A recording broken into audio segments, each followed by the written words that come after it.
I think what actually is happening is that Agatha Christie is giving a bit more depth to her characters and is allowing their characterization to be as important a clue as physical things, as things that you might find in the scene of the crime, for example. So that's why I think Poirot ends up changing a little. He's very inconsistent with this. He'll tell you whatever he wants to say in that novel. So sometimes he'll be very dismissive of physical clues, and sometimes they'll be absolutely essential. Sometimes he's darting around rooms, checking everything he can possibly think of. Other times he's like, oh, just tell me the basic facts and I'll work it out in my head.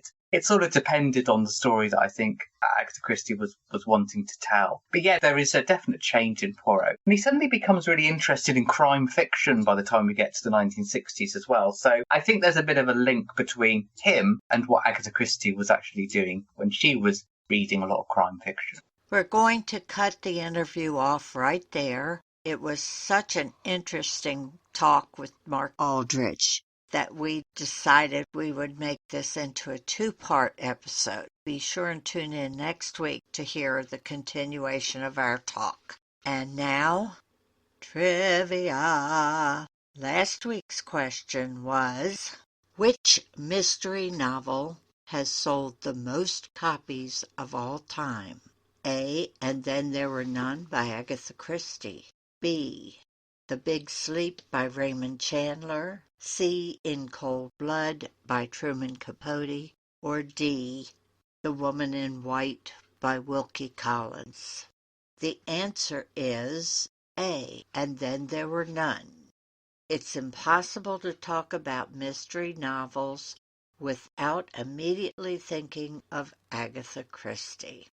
Amongst all her works, none has a story quite as impeccably crafted as And Then There Were None, which explains why it was the best-selling mystery book of all time.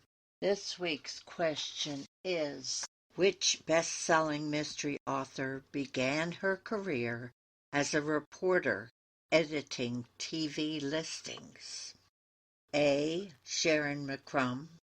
B, Vicki Delaney. C, Patricia Cornwell. Or D, Joan Hess. Good luck. So remember, this is a 2-parter, so stay tuned next week for the conclusion to the interview with Dr. Mark Aldridge. And be sure to check out our website at darkstormybc.com. There you can listen to all of our episodes, and you can sign up for our newsletter. And remember, life would be boring without a little mystery. Bye.